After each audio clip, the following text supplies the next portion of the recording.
Hello and welcome to my final project for Python programming. My name is Charlie Gallagher and I've built a Runge-Kutta methods in-body gravity simulator.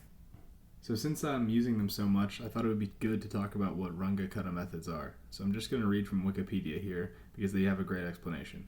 In numerical analysis, the Runge-Kutta methods are a family of implicit and explicit iterative methods which include the well-known routine called the Euler method, used in temporal discretization for the approximate solution of ordinary differential equations.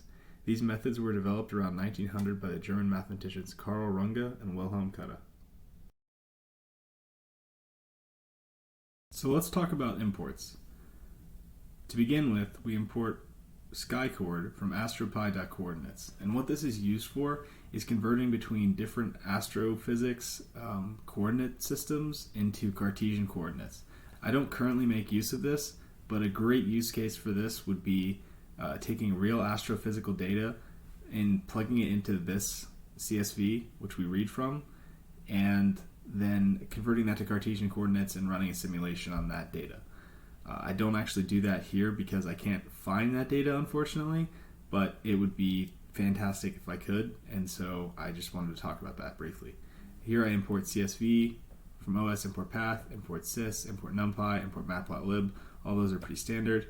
Here we have astropy.units, and this is great for converting between something like kilometers and AU, or years and seconds, or years and days.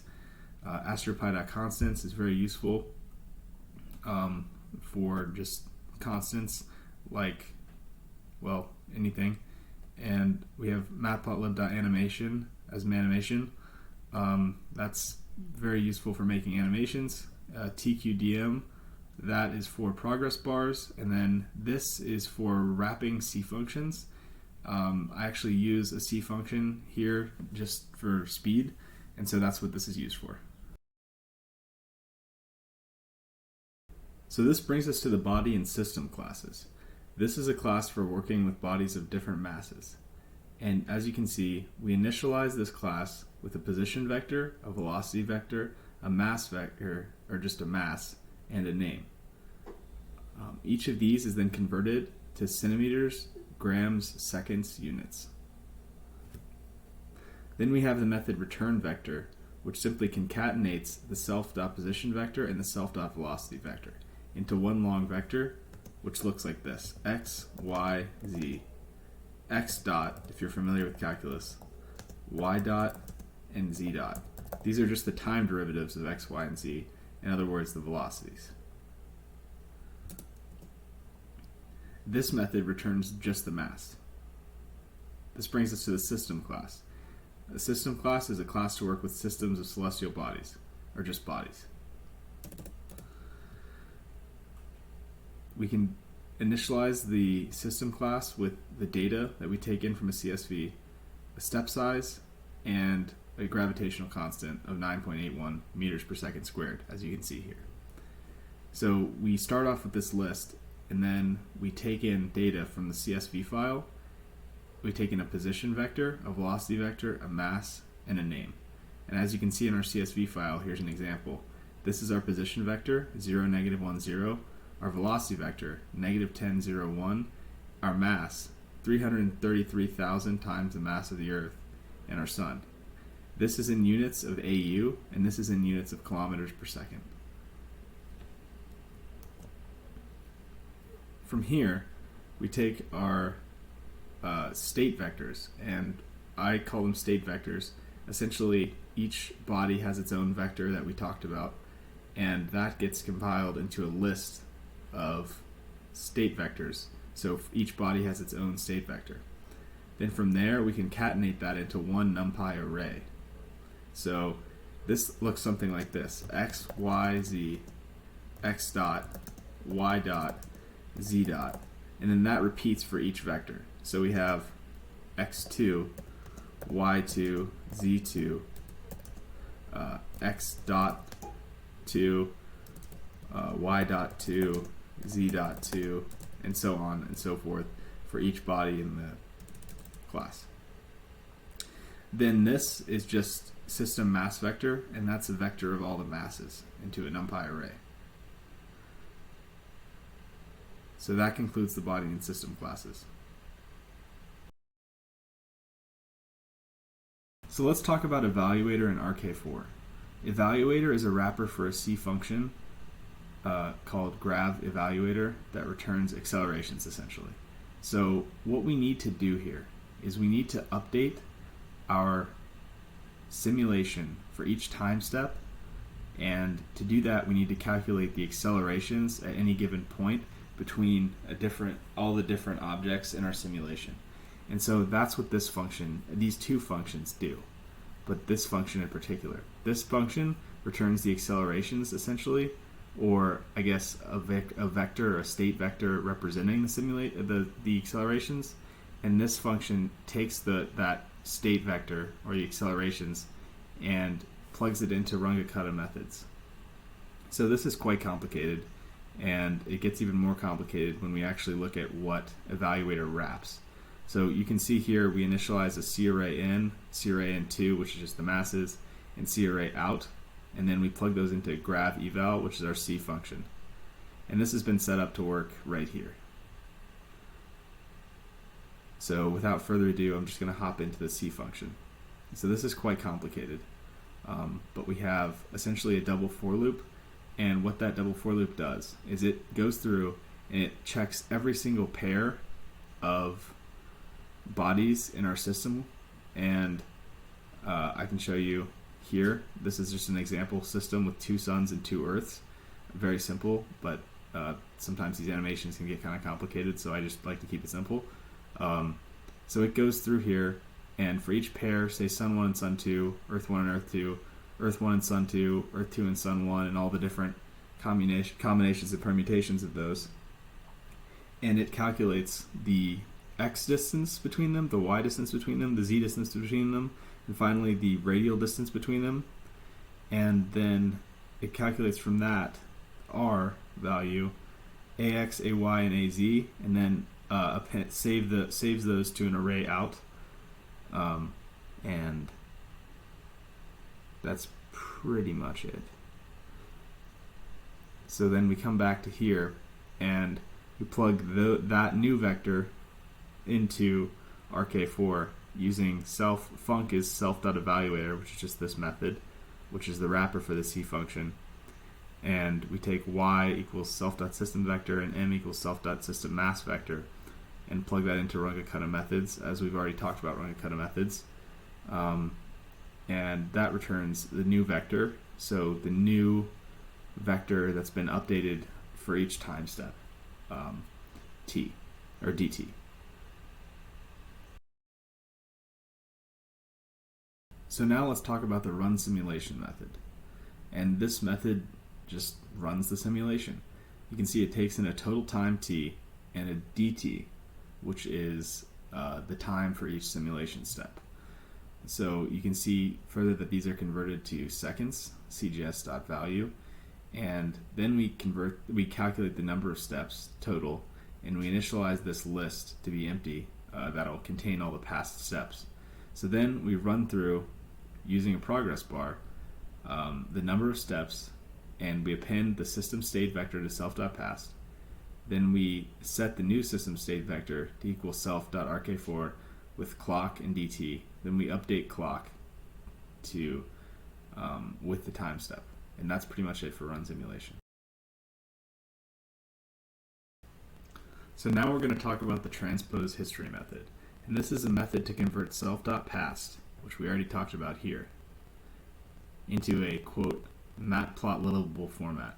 So remember we have, again, x, y, z, x dot, y dot, z dot, and that repeats for each body.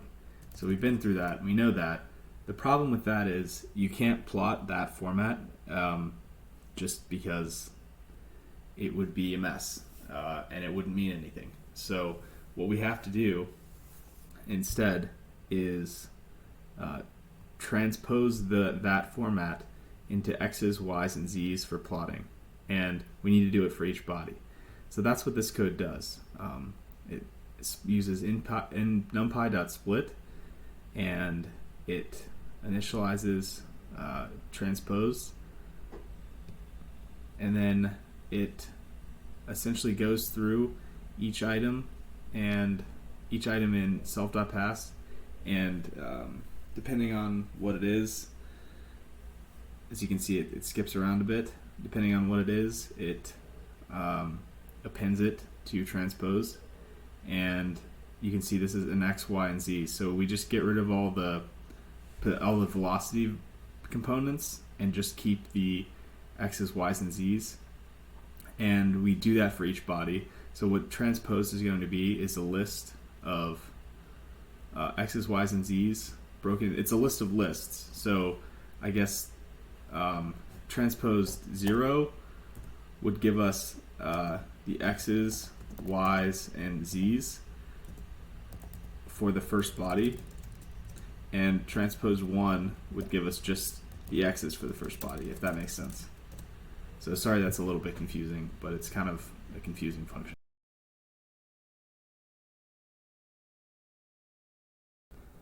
So now let's talk about the plot and save video methods. So the plot method simply takes in a history, and for each object in history, plots the X's, Y's, and Z's to a plot 3D. So that's pretty simple. Then it clears the figure for save video. And the save video method is a lot more complicated. Essentially what we're doing is using FFmpeg writer to save a frame and stitch those frames together into a video. So that's pretty cool. You can see we save the video to video name. We can rotate the video left and right at different speeds, and we can change whether or not the I guess you would say the axis limits change as the simulation progresses, and we can change how many frames we render. So we can do fast, like high speed simulation, or a high speed video of the simulation, or a lower speed video of the simulation by just controlling the number of frames that we actually render here. And that's pretty much it. I want to talk a little bit about how this works. So for each frame, in range 0 to lens self-passed by frame skip, we go through and we actually plot everything up to that frame, which is an important point, and we plot with the 3D line plot and a scatter plot and a text, so that we have a label for our scattered sort of circle or little planet, and that all makes pretty good sense. And then here we rotate if we want to, and we save the time to the title, and then we grab each frame as we go through this, and then that's going to get stitched together at the end and saved off to videoname.mp4. So that's pretty much it. So now we're to the actual fun part, which is running the actual simulation. So I've got a sample simulation queued up here. And how this works is we're going to run it for 4 years with a time step of 1 day. And so that's a lot of steps, but we can handle it because we rewrote our function in C. And we're going to save off our history. Then we're going to plot our history with 1.5 AU axis label, and we're going to change that to centimeters. Then we are going to save a video of our history with a 1 AU axis limiter, and we're going to save that to a file named binarystar.mp4. We're going to rotate the video at 1/3 speed, and we're going to keep our axes fixed, and then we're not going to skip any frames. So this is going to take quite a while to render. So without further ado, I will run this.